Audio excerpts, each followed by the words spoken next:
για όλους εμάς.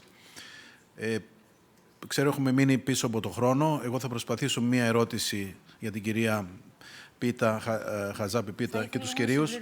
Ναι. Απλώς να δώσουμε τη σκητάλη. Αν υπάρχει κάποια ερώτηση από εσάς κάτω στην αίθουσα, στο ακροατήριο, υπάρχει, παρακαλώ πολύ. Η ερώτηση είναι για τον κύριο Λουφάκη. Θα αναγκαστώ να πω την ιδιότητά μου, γιατί θα διαφωνήσω πάρα πολύ σημαντικά σε ένα παράδειγμα που ανέφερε. Λέγομαι Αποστολόπουλος Χρήστος, είμαι ο πρόεδρος του Συνδέσμου Ελληνικών Βιομηχανιών Γαλακτοκομικών Προϊόντων. Το παράδειγμα, ατυχές κατά την άποψή μου που αναφέρατε, προς μίμηση, είναι το παράδειγμα του ελληνικού γιαουρτιού.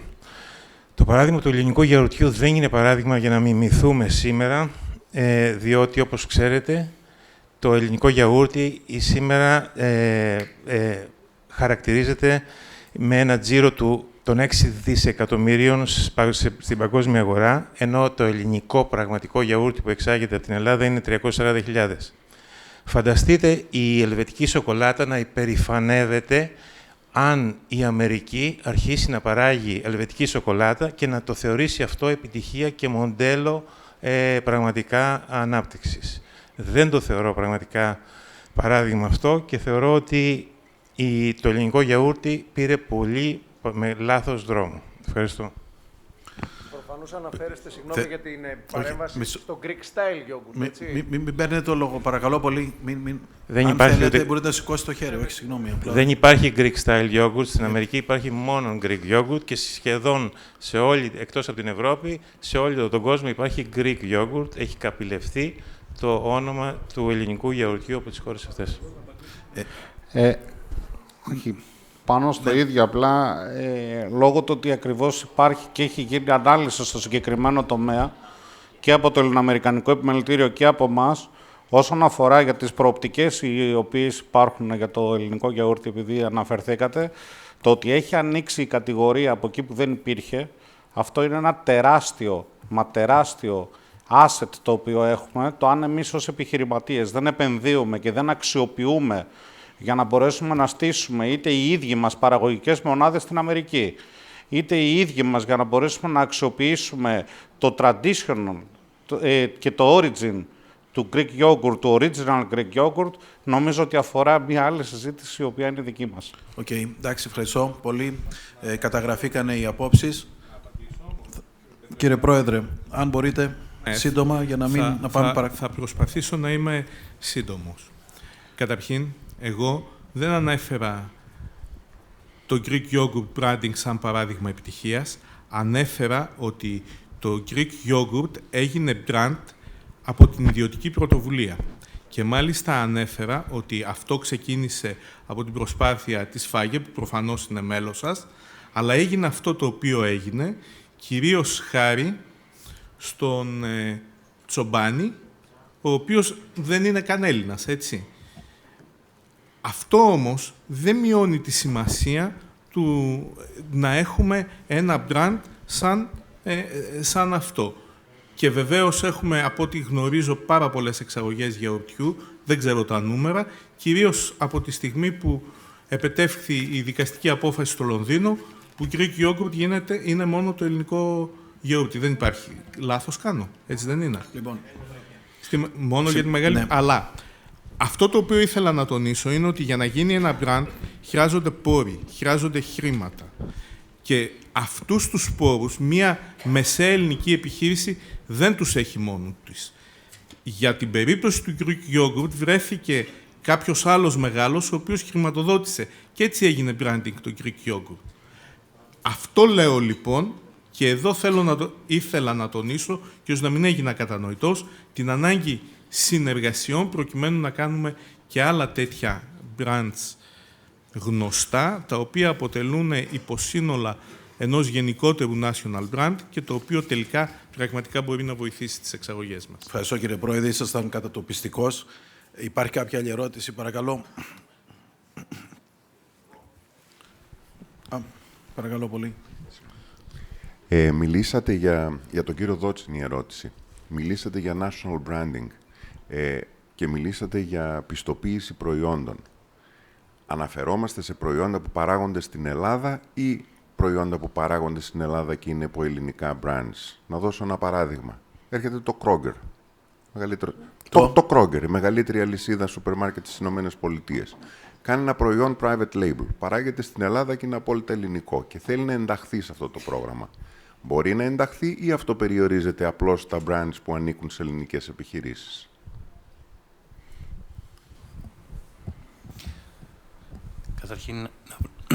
Καταρχήν να πω εδώ ότι πολλά από τα κριτήρια του προγράμματος θα εξειδικευτούν στα πλαίσια του προγράμματος, έτσι, με ειδικές μελέτες που έχουν προβλεφθεί. Η τάση όμως που έχουμε αυτή τη στιγμή είναι να προωθήσουμε branded προϊόντα. Δεν ξέρω να απάντησα στην ερώτησή σας. Οκ, απαντήσατε. Άρα το brand, το Kroger, ας πούμε, δεν μπορεί να ενταχθεί σε αυτό. Άρα δεν υπάρχει. Δεν είπα αυτό. Πρέπει τα τελικά κριτήρια θα καθοριστούν. Θα εξειδικευτούν στην πορεία. Θέλουμε γενικότερα να μπορέσουμε να δημιουργήσουμε υψηλή προστιθέμενη αξία. Αυτός είναι ο βασικός σκοπός, ας πούμε, του προγράμματος, να αυξήσει τις εξαγωγές και να αυξήσει την προστιθέμενη αξία στη χώρα. Ευχαριστούμε πολύ. Κάποια άλλη ερώτηση, παρακαλώ. Ορίστε. Αν μπορείτε το όνομά σας και τον τίτλο. Καλησπέρα και από μένα. Στον κύριο Λουφάκη θα απευθύνω το ερώτημά μου. Λέγομαι Λαμπύρης Γιώργος, δημοσιογράφος από FNB Daily. Αναφερθήκατε σε συνεργασίες, κύριε Λουφάκη, και εγώ θα σας πάω σε κάτι άλλο. Φέρατε το παράδειγμα του λαδιού. Δεν είναι πέρα από τις συνεργασίες, πέρα από τη συνεργατική, ας πούμε, δομή κάποιων καταστάσεων για να μπορέσει να προχωρήσει η προώθηση ενός προϊόντος και το κομμάτι των food ingredients, ένας τομέας στον οποίο θα πρέπει να ρίξουμε λίγο φως. Δηλαδή, τι εννοώ? Το λάδι, το οποίο φέρατε ως παράδειγμα, να λειτουργεί, ας πούμε, ως ένα προϊόν στο οποίο θα συντηρείται ένα αλλαντικό ή το οποίο θα τοποθετείται, ξέρω, σε κάποιο αλλαντικό. Η Κρέτα Farms το έχει κάνει ήδη, νομίζω. Άρα, λοιπόν, πέρα από το να φτιάχνουν 100 παραγωγή από ένα βαζάκι, ο καθένας με το όνομά του, να είναι ένα ενδεχομένως προϊόν το οποίο θα διαθέτουν σε βιομηχανίες ως συστατικό της γραμμής παραγωγής, έτσι, αυτό. Εγώ νομίζω ότι δεν διαφωνώ με αυτό το οποίο λέτε. Θα μπορούσε να είναι και το ελληνικό λάδι, αλλά θα μπορούσε να είναι και πολλά άλλα προϊόντα. Μην ξεχνάμε ότι η Ελλάδα έχει μια εξαιρετικά πλούσια πανίδα. Έχει πάρα πολλά φαρμακευτικά και αρωματικά φυτά, τα οποία είναι προφανώς όχι προϊόντα μόνο για τον τελικό καταναλωτή, αλλά και ingredients, και food ingredients. Ναι, θα μπορούσε να είναι. Είναι ένας κλάδος που έχει δυναμική, μπορεί να παρουσιάσει μια δυναμική. Εγώ νομίζω ότι ναι, και σας είπα, πέραν του λαδιού, το οποίο μπορεί να είναι ingredient, πραγματικά μπορεί να είναι ingredient, και μιλάμε για B2B πωλήσεις τώρα, όχι B2C, υπάρχουν, επεκτείνω αυτό το οποίο είπατε, υπάρχουν και άλλοι τομείς. Υπάρχουν πάρα πολλά φαρμακευτικά και αρωματικά φυτά, από τα οποία μπορούν να βγουν ingredients. Δεν είναι τελικό προϊόν, είναι ingredients. Okay. Υπάρχει κάποια άλλη ερώτηση να πάρουμε από το κρατόριο? Όχι. Ναι, δεν έχουμε και χρόνο. Αλλά δεν θα αντισταθώ στην κυρία που σηκώνει το χέρι της. Καλησπέρα σας. Το όνομα μου είναι Ανδρονίκη Γεωργίου Hazelwood. Ήθελα να σας ρωτήσω, αν δεν απατώμε, θυμάμαι ότι κάποτε η φέτα κάναμε ολόκληρη δίκη με τη Δανία. Είναι σωστό ή απατώμε? Διότι η Δανία έλεγε ότι ήταν φέτα δανέζικα και μετά μπήκαμε μέσα και πήραμε το όνομά μας πίσω. Και μου φαίνεται ότι απαγορεύεται πλέον στην Αμερική, που ήμουνα και στο Τέξας και λέγανε ότι ήταν φέτα βουλγάρικη και φέτα και το βγάλανε αυτό και έγινε αποκλειστικός φέτα, θα πει μόνο ελληνική. Μάλιστα. Αυτό είναι αλήθεια ή όχι? Ανοίγουμε τώρα ένα μεγάλο κεφάλαιο. Θέλω μόνο να μου πείτε αν είναι... Από ό,τι ξέρω, στην Αμερική δεν ισχύει αυτό. Όχι, ναι, στη Δανία έγινε αυτό. Ναι, αλλά στην Αμερική δεν ισχύει. Εγώ ξέρω γιατί είσαι στην Αμερική και στο Τέξας, όχι στην Αμερική. Εγώ μόνο το Τέξας ξέρω. Μια πολύ σύντομη απάντηση. Η φέτα έχει κατοχυρωθεί μόνο στο επίπεδο της Ευρωπαϊκής Ένωσης.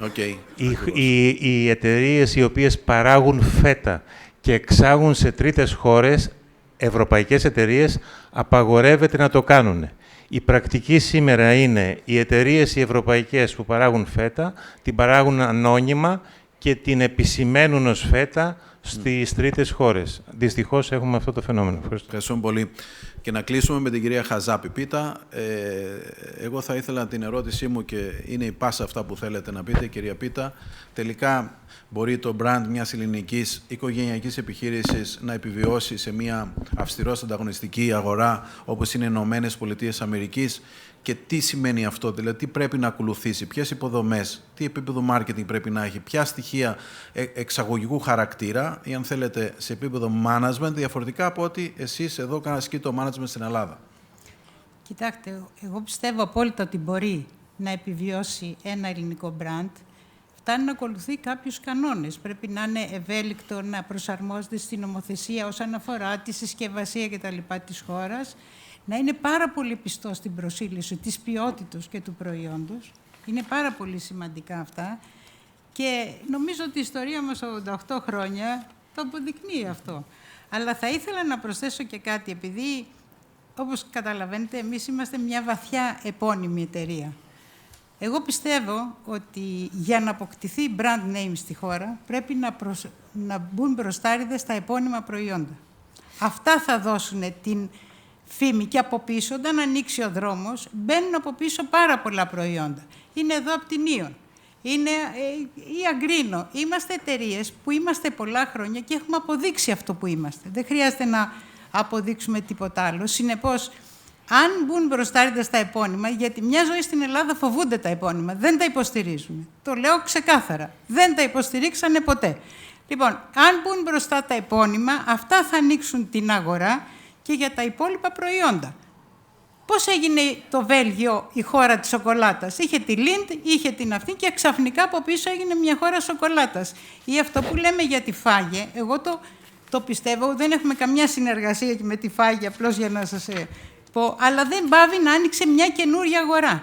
Πήγα στη Σεούλ και στα ράφια είχε ελληνικό γιαούρτι. Ακούστηκε η Ελλάδα. Πώς θα ακουγότανε πριν? Ενώ έχω πάει στην Ιαπωνία και δεν ξέραν ότι βγάζουμε λάδι. Αυτά είναι τα θέματα. Άρα, εάν δεν βάλουμε επώνυμα προϊόντα μπροστά, τα οποία έχουν αποδείξει και τη σωστή του συμπεριφορά και τι μπορούν να κάνουν, δεν νομίζω ότι θα μπορέσουμε να αποκτήσουμε brand name. Και να σας πω και κάτι άλλο, έτσι, γιατί λέμε ότι οι Έλληνες δεν συνεργάζονται. Μαζευτήκαμε κάποιες επώνυμες εταιρείες εδώ και φτιάξαμε ένα ελληνικό ράφι για να πάει στην Αμερική σε συνεργασία με το Hellenic Initiative. Τα είχαμε βρει, είχαμε προχωρήσει, απλώς από τη μεριά εκείνων δεν προχώρησε παραπάνω. Εμείς ήμασταν έτοιμοι για να γίνει αυτό. Βλέπετε ότι υπάρχει και συνεργασία. Ευχαριστούμε πολύ. Είμαστε εκτός χρόνου.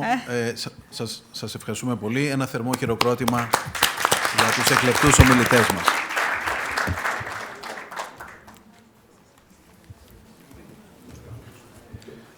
Όχι, εγώ φεύγω. Ευχαριστούμε πολύ. Κύριε Αναστασόπουλε, να προλογίσετε τον κύριο Καφαράκη.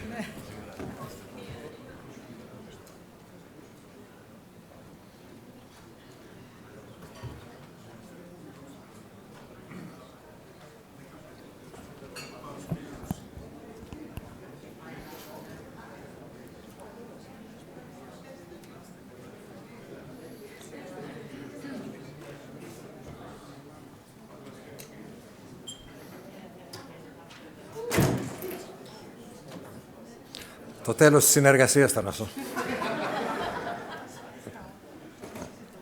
Εδώ.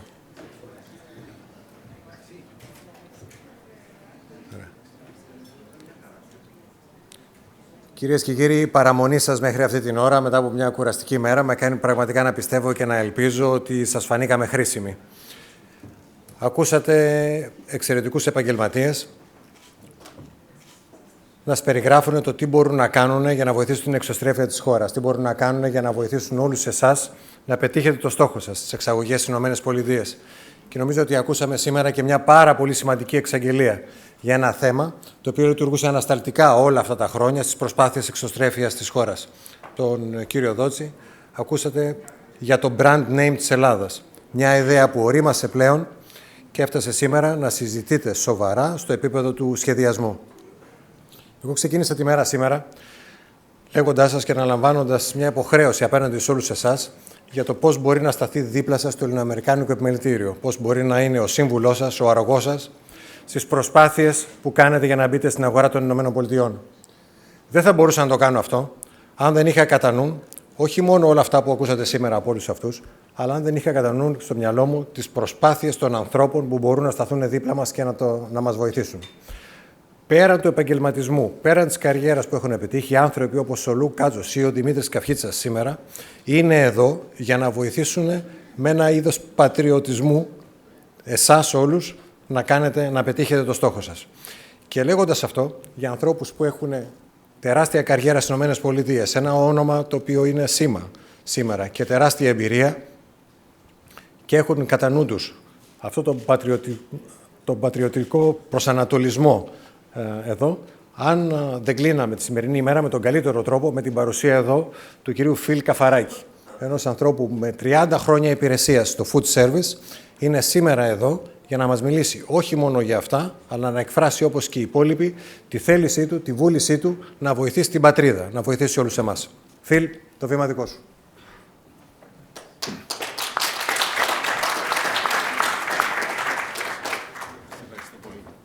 Είσαστε υπέροχοι. Υπέροχοι. Το πάθος σας, ο ενθουσιασμός σας, την όρεξη που έχετε για να μάθετε τι γίνεται στην αυτή τη χώρα την Αμερική. Εγώ είμαι εδώ όλη μέρα, κάθομαι στη γωνία και δεν μπορώ να πιστέψω πως έχω γυρίσει. Εγώ έρχομαι στην Ελλάδα, μεγάλωσα εδώ, έφυγα, γύρισα, μεγάλωσα παιδιά, έχω δώσει συγγένεια. Έρχομαι και κάθομαι στην ωραία Λευκάδα και στην Κέρκυρα και γυρίζω τα νησιά της Ελλάδος και είμαι υπερήφανος. Αλλά όταν έρχεται να είμαι εδώ με εσάς για να το συζητήσουμε το θέμα του business, professionally, δεν μπορώ να σας πω πόσο χάρηκα και είναι μεγάλη μου τιμή, τρέμω, γιατί ποτέ δεν μπορούσα να καταλάβω πως θα είμαι εδώ με εσάς να πούμε 2-3 λόγια για να καλυτερέψουμε την Ελλάδα. Είπαμε πολλά εδώ σήμερα και επειδή τα δικά μου τα ελληνικά είναι λίγο έτσι, δεν επιτρέπονται για τέτοια σοβαρή συγκέντρωση, θα τα αλλάξουμε τώρα και θα σας δώσω μερικές πληροφορίες, θα πούμε μερικά πράγματα, έχετε ακούσει πολλά, αλλά θα πάμε μπρος και πίσω. Και έτσι είμαι σίγουρος πως θα μπορείτε να με ακολουθήσετε και μετά στο τέλος, άμα έχετε όρεξη, λέμε κι άλλα. Αλλά σέβομαι πάρα πολύ την υπομονή σας και έτσι θέλω να αρχίσω με το presentation. If you want to know who I am, Google me. If you want to know my career and what I'm about, find me on LinkedIn. It's easy, okay? So, having said all that, and making sure that the technology is working, we'll get started. Okay, very important thing for you to understand. I want you to leave here understanding the variables that are in front of you. And variables are very important, particularly right now in the U.S. marketplace. The other thing is, don't be scared, okay? I was impressed with the insurance presentation. You need insurance. You need good lawyers. But the most important thing for me is that you should leave here knowing that the opportunities are significant. They're worth your time. And all we're trying to do here is make you market ready. And you can't do it by yourself. It'll never happen. So understand that we, the Specialty Food Association, are a resource.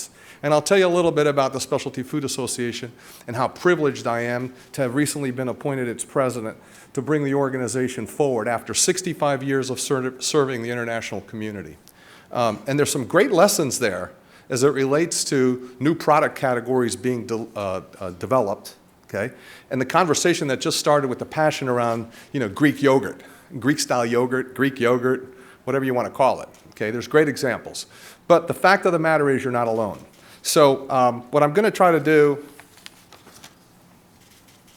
with the guys' help, here we go. There's a lot of information here. So like a very quick Greek dance, I'm going to run very quickly through a lot of information. You're going to feel like you're drowning, but I'll stop at the key points, okay? You've heard some information about the U.S. economy, and it is a robust time in the U.S., but I will talk to you a little bit about some of the things you need to look for beyond the mechanics that you see in the marketplace. The market is up today, soaring, another high. Nobody cares about Italy, except for the Italians, and they got big problems.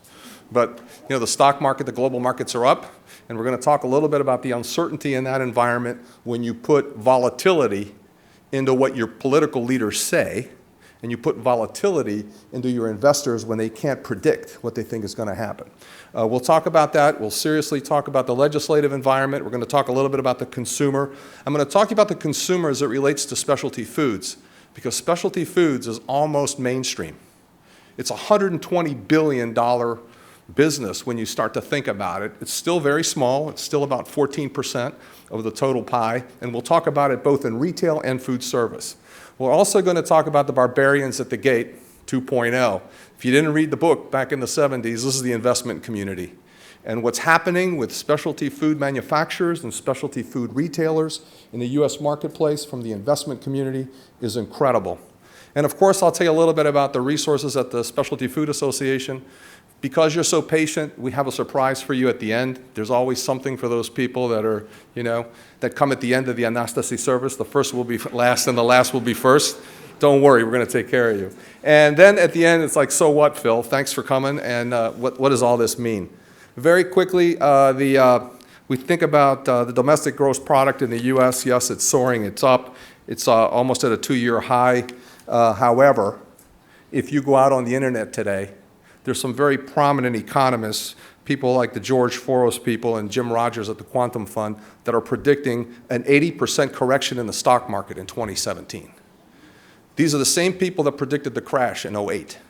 So there's a lot of like, yeah, rah, rah, rah, but wait, there's some caution. So as we look at these economic indicators, it's really important to understand what's driving them. The economy, just if you take a look at this chart, going back into the late 2015 and then what's recently happened in the first quarter, has really been jolted because of the back end, the great corporate profits, some of the things that are happening in the U.S. with respect to consumer spending. The Fed hasn't taken the interest rates up. There's a lot of great corporate news. So things are good as we end 16 going into the fourth quarter. And of course, the election really gave it a boost, and we'll talk about that. Unemployment rate. This is a very fascinating chart. This goes back more than 5 years, but the unemployment rate is significantly lower than it's ever been. Now, it depends on how you capture those numbers. There's a lot of non-farm employment. There's a lot of people that came off the unemployment list and the jobless claims that don't go on. But the important thing is that the majority of the population, 59.7% of the population, is back to work. What does that mean? The highest ever the population increase was 62%. Back in 2001. The lowest it's ever been is 54%, just less than 8 years ago. So Obama, Mr. Obama, President Obama, will be recognized as one of the greatest job creators the country ever had. How ironic is that, right? But people are back to work. Now, salaries. They're back to work. It's really hard. A lot of people are doing dual incomes, but you can see salaries have leveled off. That's the percent of change off to the right. And people are struggling with respect to how much money they make because the productivity in the United States is incredible. It's taken out labor. So if you're not highly skilled and educated and technically sound, you're not going to be getting any big salaries anytime soon. But for the most part, the dip in 2015 has come back. They're trying to correct it, and it seems like, again, what you're going to see here is the consumer is okay, even though they're not making a lot of money. Why? Gas prices are down. Guess what? Today, everybody's excited because a barrel of oil got to $54. Are you kidding me? $54, remember when oil was over 100? This is a big deal in the U.S. because this is what drives disposable income. The second largest spend in the U.S. is transportation. The first largest spend is on your housing, and the third largest spend of your money is in food. So when gas prices go down, it's great for the food industry, particularly food service. It's a discretionary spend. People feel like they can get out, do a little something special, and that's a big driver for what takes place. Here's an interesting one, home ownership. People are getting rid of their homes. People are not interested in mortgages. The next generation of boomers, this retiring group is taking their money. They're going into renting. Generation X could care less. They're staying home. The millennials are like, if it's dual income and they're affluent, maybe they'll buy a house. Interest rates are low. What's going on? It's this changing consumer. We'll talk a little bit about that. But when your mortgage is low, again, more disposable income, and that's a really good thing. Guess what they're spending their money on? What do Americans love? Cars. Look at the run-up on the automotive industry. Incredible. Cars are up, and why are cars up? Because they have disposable income and they have credit.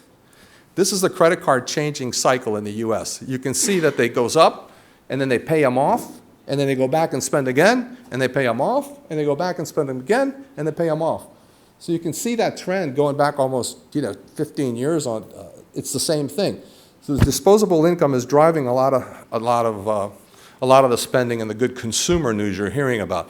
Even more importantly, though, wholesale, the U.S. Producer Price Index. This is manufacturing prices.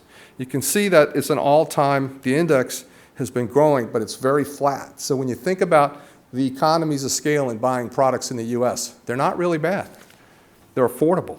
Food inflation is down.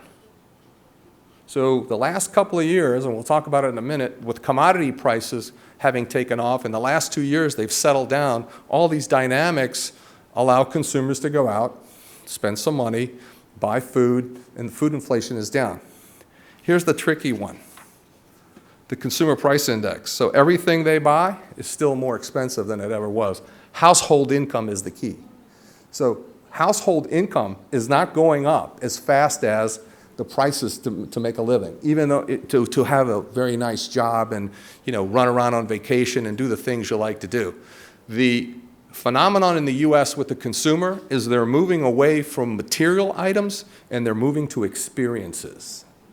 I want to come to Greece and go to Santorini and spend a week on the beach. I'm not going to buy a new washer and dryer and fix my roof. I want an experience with my wife, the second wife, because the first one didn't work out. So it's important you understand this dynamic. The other important thing here is consumer sentiment. Americans think everything's okay. No, it's not bad. Consumer index says, you know what? That's not a bad idea. It works for me. And that's really important for us in the food industry, because when you think about the food industry, you got to think about it in the segments.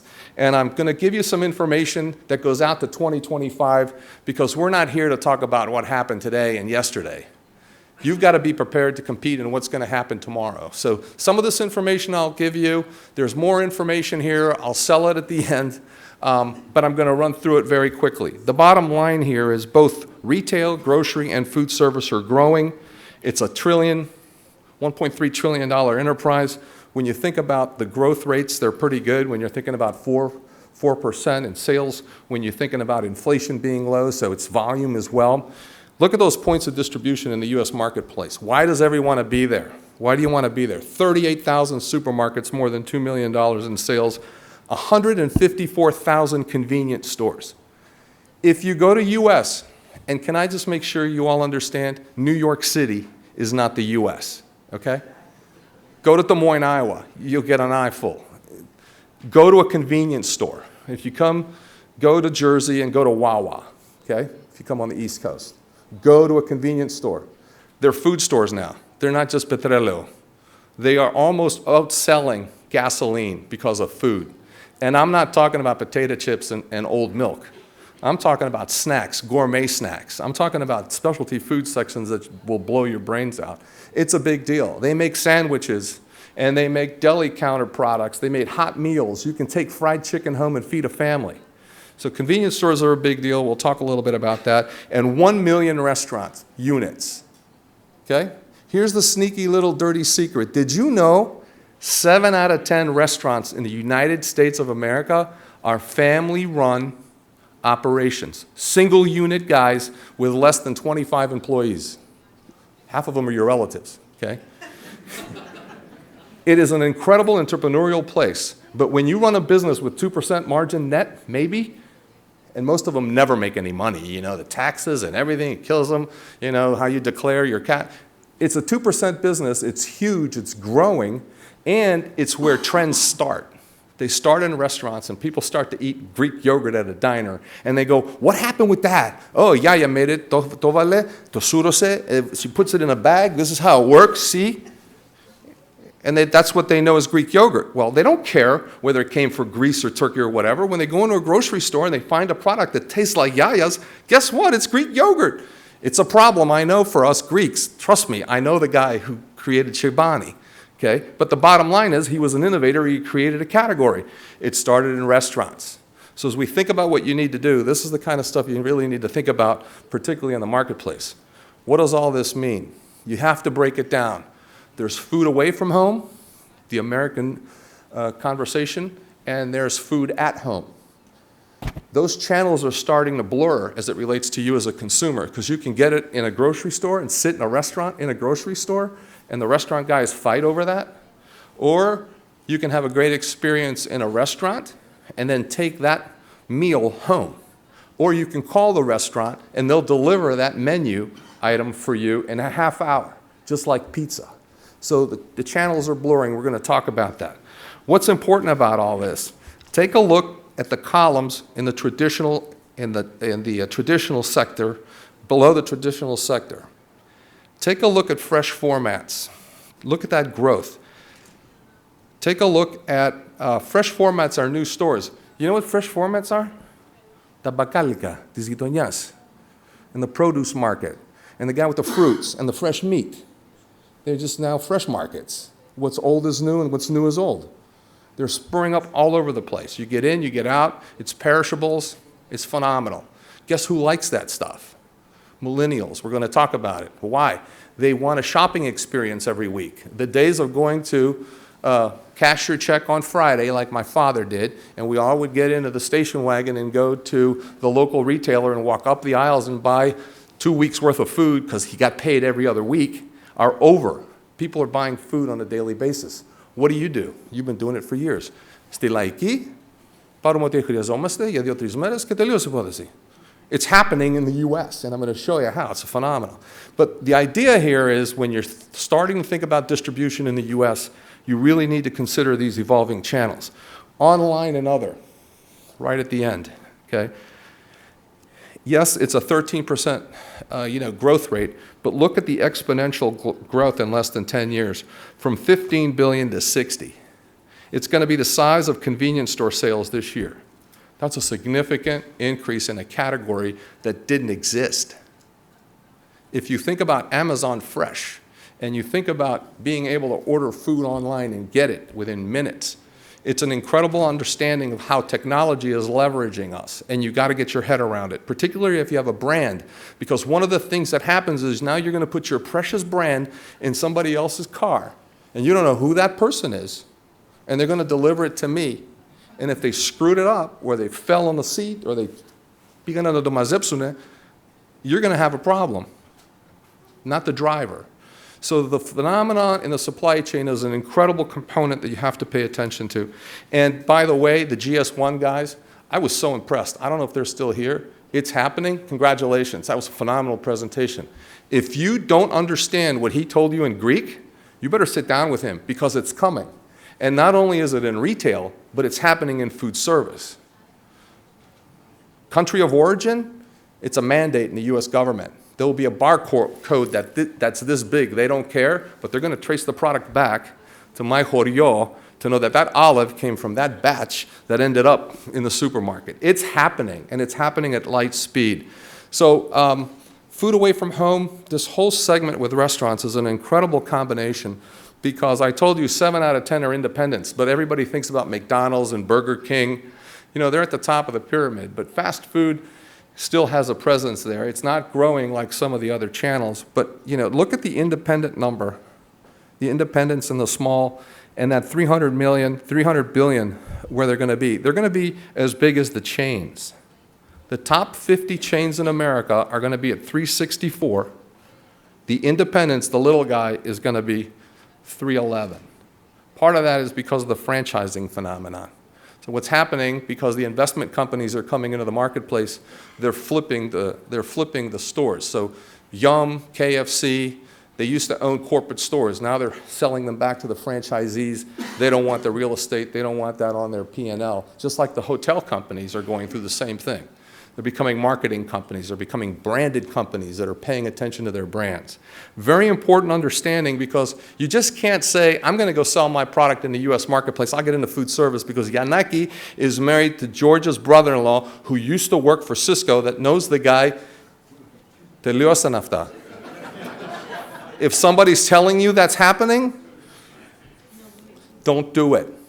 Have them buy you dinner, okay? So the non-commercial segment, too, is very important. When you think about other in food service is contracted manufacturing. It's one of the sleepiest, very, very lucrative businesses because it has to do with large operations, so vending operations, in-house feeders, big plants. They're mostly contracted businesses. There are co-ops there, phenomenal. You got one, the largest in the country. It's right here.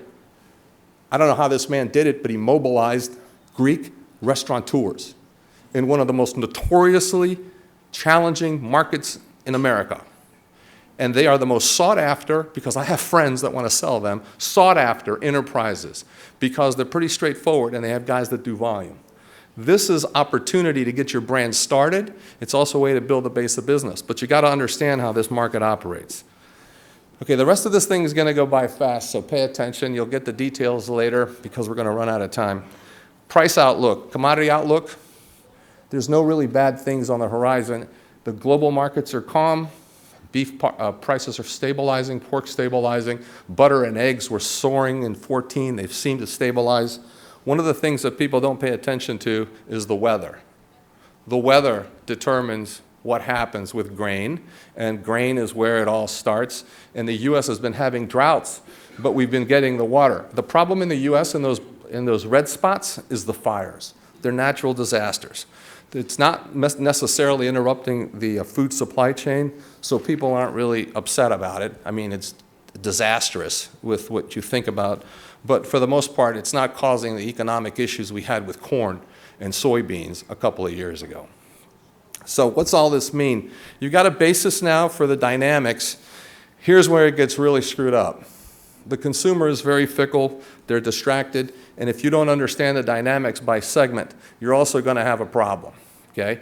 There are 123 million households, νοικοκυριά, and there's 2 people making decisions in there, and 2 people are shopping all at the same time. So it's a little bigger than the 322 million, the size of the population.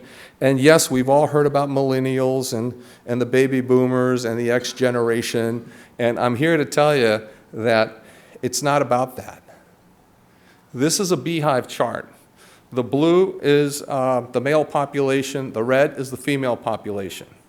I want you to look at what's going on today with the different segments. Pay attention right in the middle where I've circled it with the X generation and the millennials. You see how it kind of flattens out and comes back? There's more. Guess who's coming? This thing is not supposed to be big at the bottom. So all these people under 21 are coming into the marketplace, they're beyond X, and all these people at the top, they're living longer. When the people that have the money live longer and care about health and wellness and are spending their money, you might want to worry about them, and don't worry too much about the X generation because they could care less. They don't want to spend money. They have social values. They have a commitment to food. They're very picky. You know, they're very trendy. But at the end of the day, I'm here to tell you, δεν έχουν δεκάρα. Remember that, okay? So it's very important. We're not going to spend too much time on this. It's very important you understand that dynamic. Yes, millennials are important. We'll talk about how each of these groups interacts with specialty foods because it's important. It's a lot of diversity too, okay? Now, the other side of this thing, understanding the population, is where they live, where the population is growing. It's really important. But then where the jobs are, okay? So it's not on the East Coast. New York is not the U.S. It's in the middle of the country. It's in the mountain plain areas. It's in the lower southeast. Why? Immigration. They are coming across the border. Yes, it's true. Our population is growing. It's immigration. Yes, we have illegal immigration. My father went to Greece and to the U.S. in 1963. My mother's uncle brought us there. We had our papers. Guess what? There's people like my father today that are coming in from Mexico that are doing all the jobs the American millennial generation doesn't want to, the X generation doesn't want to do. They don't want to work menial labor jobs. They could care less. Who's going to do the jobs? Who? You can put up all the walls in Mexico, all across the whole, put the fence. Somebody's still going to have to go to Trump Tower and take his trash out. So let's be real about all of this. There's an economic implication because the population is not growing fast enough. It's spurred by immigration, and that's very important for jobs and consumption. It's also driving population areas that never before could support the kind of people that live in these towns. And the people that live in these towns are ethnic, diverse people. They don't eat hot dogs. They eat tortillas. Get it? It's an ethnic driving component here. It's part of your culture, how you're going to eat food. Hummus. Why is hummus such a big deal? The Middle Eastern population made it part of their diet. It's a big part of health and wellness. It's in the restaurant business. In certain parts of the Midwest, there's huge populations of the Middle Eastern folks that buy hummus. Hummus index is high in the Midwest. It's a huge business. Ever heard of hummus? Scordalha. Holy shit. I mean, come on. We created all this stuff. At the end of the day, those are the kinds of trends that really require some methodical thinking about what is driving some of the consumption. Okay, so let's talk about two big things when we talk about the consumer. This notion of authenticity, and it better be what you said it is. This notion of transparency, this notion of I want it when I want it. Consumer transparency is very important. They want to know the nutritional ingredients. They want to know the dietary guidelines. They're all about rewards. They want to know about supply chain integrity, food safety. They want to know where it came from, country of origin. They're going to ask the server at the restaurant, where did this honey come from? What is it? Who made it? Is it safe? What's the story? Did they protect the bees? What's the deal? I'm not eating any honey that is messing around with the bee population. It's an educated consumer, and this is a component of how you will then interact with them as a brand so they can understand you. The regulatory environment is so hard because consumers now are going to the regulatory environment and consumer protection groups, and they say, hey, you know what? You're supposed to be taking care of these things. I'm registering a complaint. I didn't like what happened here today. I think I'll get on Yelp and give them a bad rating right now. Para que siga, bingo, 5 stars down, nothing. Who's going to go to your restaurant? It's happening, okay? It's important. Here's another phenomenon. Ready? You've never seen this before. This is called a heat map. I came across this about a year ago. A friend of mine said, Phil, you know, you're such a horiati. I mean, the millennials are driving the population. You need to figure out how you're going to get to them because they're all about local sourcing. They're all about the earth and sustainability. Have you been to a farmer's market lately? I said, I go to the Agora every year. When I go to Greece, I go with my aunt on Wednesdays to Agora, and that's the farmer's market I need. These are farmers markets in the US.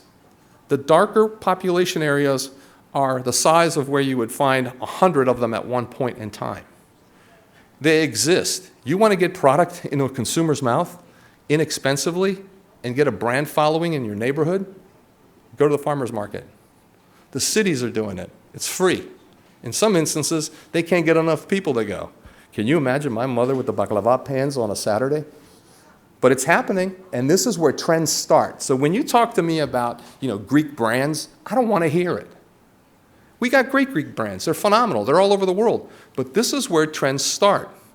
So everybody who thinks they're going to sell a Greek product in New York City, take a deep breath, take a step back, and figure out how you can get to Texas, Houston, or how you can get into Austin, where innovation starts. Look at the Carolinas. Look at South Florida. Who's down there? The Cubans, huh? They brought it with them.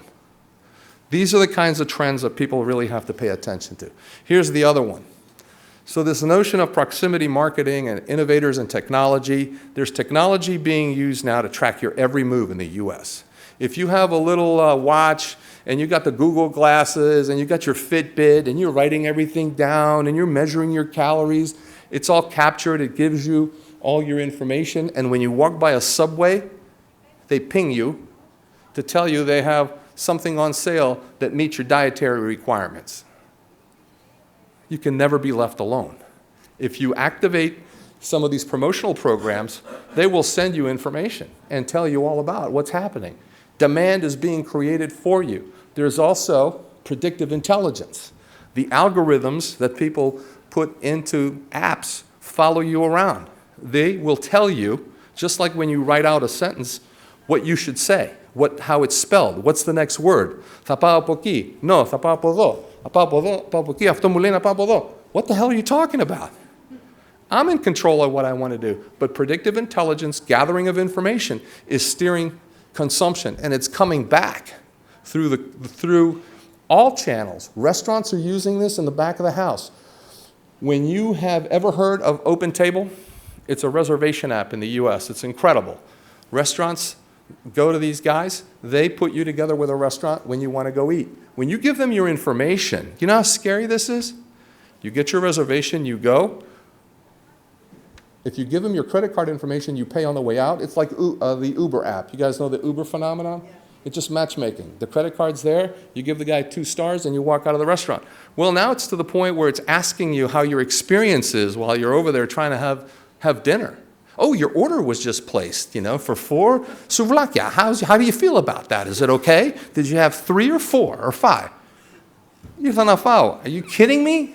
That's what's happening, okay? And by the way, we'll talk about this at the end. This kind of stuff for you to build your brand is not expensive. And I'll tell you about Moore's Law at the end, okay? A couple of very fast things about Millennial. They're all, special occasions. They're all about gifts. They treat specialty food like it's, gold. They found something more than just hot dogs. It's very important to them. They're all into natural food stores, the new trendy stuff. They have experiences. They're really about impulse convenience, and they're really into exploring. Boomers, they're a little more traditional. They're likely to shop at a supermarket. It's the everyday stuff. Maybe they'll stumble across something that's good for their health. But when you're a boomer and you get to 56, your body starts to talk to you. Oh, I'm gluten-free. Puto mátame gluten-free. I've been eating Greek bread for 57 years. Thought I'm gluten-free. I don't feel good. Oh, yaourti. Now you're lactose intolerant. What?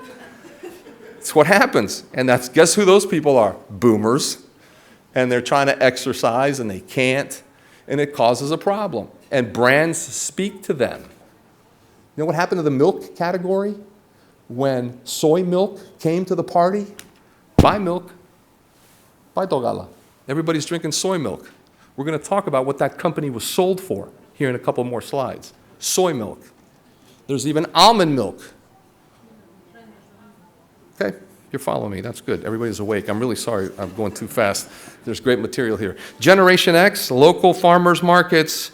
They're all about word of referrals. They're all into the clusters. They all travel in packs. This is back in the day when we didn't have likes. We would sit around the table and eat, and you would tell me your favorite restaurant, and I would tell you what was good, and you would take my referral, and you would go. It was word-of-mouth advertising. Today, it's likes, clicks, clicks. So that's how they communicate. Very important you understand that, because here's the secret. Their likely intent to purchase specialty foods across all those categories continues to rise, particularly as we talk about millennials. Remember, they're a little more affluent, so you need to be paying attention to them. Who are they? Well, predominantly males, ages 25 to 44. Predominantly, look, West Coast, a lot of them out there. They're affluent. Social values are all about curiosity, experimenting. I'll get you this stuff. You can't get too caught up in it. Top growing, what they buy. Top growing categories. Beverage, non-alcoholic energy drinks. Okay, the next big thing is energy drinks with soy milk in it, and boy, wait till they figure out how to put Red Bull in soy milk. So it's that kind of stuff that's coming along. Candy, sweets and sugars and I can't have any candy. I can't have any chocolates. It's happening. They're organic, and they're all natural, and they're the greatest thing since sliced bread. But you can only eat like 2 bites. But big category: cereal. Oatmeal's making a return, and appetizers, antipastas. You can see condiments, dressings. Why do they do this stuff? Predominantly because they're experimenting. Predominantly they want to have an experience. They want to try stuff. They want to know what's going on. You know, they have an interest in the category. Look at the last thing. You know how everybody gets caught up with packaging and marketing and, oh, it's got to look just right. Oh, the architect from Yanina who built the superhighway came down here and made this package for me. Nobody cares. If you're spending that kind of money on packaging, you better make sure you've got a market for it. It's important because it communicates the information of the product. It communicates how to use the product. It talks about nutritionals. But really, in a specialty food environment, it's important to the retailer for the merchandising aspect. It's not as necessarily important to consumer. I don't want to bash marketing, the marketing side of packaging. It's important. And you've got to understand the consumer and the dynamic you're in when you're selling it. Next generational millennials, we talked about ready to drink. Oh, vegan. Vegan. Vegan. You know what vegan is to me? Nistia. Okay? The Greek Orthodox Church goes back billions of years, and somehow, mathame, όταν νηστεύουμε, something happens to our body, and it's good a couple of times a year, right? And then you eat your product. Vegan now, δεν θέλουμε κρέας, and now we have allergies, and we don't have, you know, this, that, and the other. Very small segment of the population, but guess what? It is important. Even if they understand that they're going to try it for a period of time in their life, and then they're going to come back. It's a very large movement. It shouldn't be taken lightly. Horta, stock foods, kale. Kale. Do you know what kale is? Lachanida agri. You know how much it costs? You don't want to know. Are you kidding me? When my mother was picking vlitra, that was the one thing she threw away. Now it's back. Greens are very important. Again, it's a component of them understanding where they come from, how they're taken care of. Are they fresh? Were they frozen? How were they cleaned? A very important combination. High protein snacks, sweets and sugars. We're going to talk a little bit about beef jerky. Xerodetina beef jerky. It's dried beef that's molded and you chew on it. Beef jerky. Huge comeback. And I'll talk to you a little bit about it when we talk about innovation. The cowboys used to chew on it, right, Lou? Back in the day when it was in between meals. Okay, so where do they go get this stuff? They go everywhere. They go everywhere. And by the way, the component of this that says that consumers still go to one place to shop and they have a relationship with the retailer, some of that is true because they trust them and they've developed a relationship, but they also then go across the street and buy some other product there. And then, by the way, they do go to Walmart for the sale. And if they're a Costco member and they have a club card, they'll go there too. So they will shop all over the place. And that's why it's important to understand where the product is sold and merchandised. The other side of this is the spending. Okay? 10 to 15% of disposable income in the U.S. goes to your third largest. It's your your food expense. First, it's housing. Second, it's transportation. $113 for food at home. Okay, $77 at a restaurant on a weekly basis. It's not a bad ring. And then you can see how it goes. There's the millennials. They got more money than their moms and their dads and their cousins. But the boomers still go out. You know, they still eat. They still spend money. Here's a conversation about proteins and claims: all natural, non-GMO, organic, artisanal, ethnic, eco-friendly, gluten-free, locally sourced, sustainable. All these things are attracted. All consumers are attracted to these things across all the different product categories. You can see the largest interest right now is this whole all natural. Guess who gets involved in these things to make sure they're right? The government. Huge debate going on in the regulatory environment on what's going to be called all natural. It could have major implications for small manufacturers. It's very important that we as an association and you as suppliers understand the laws because they change rapidly. Preferences on branding. You know, again, they vary, but it's all about the experience, the education. It's all about these personal connections. It's how you appeal to that consumer so they trust you, and it's telling a story. So when everybody's running around trying to sell a couple of containers of stuff, who's got time to tell a story? I would suggest you find a way to tell a story. And the deeper into your roots you go and the quality of the product, the better. Price sensitivity, they like to see more products. They buy stuff, regular prices, they still are price conscious. Some people they still pay too much. So what does it mean? They're moving away from the staples. Online's a big deal. The retail landscape is changing, and you've got to really understand how you're going to communicate to them, okay? They do follow what happened in their household, so parental influence is very important. The male shopper has something to say about things these days, so it's not just what the wife brings home. And they are very focused on their health. Here's a couple of really fast things in food service. There's pent-up demand in food service.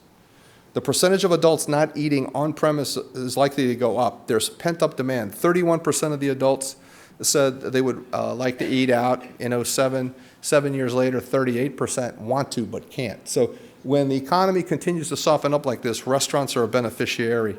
90% of consumers say they go to restaurants, 66% to grocery.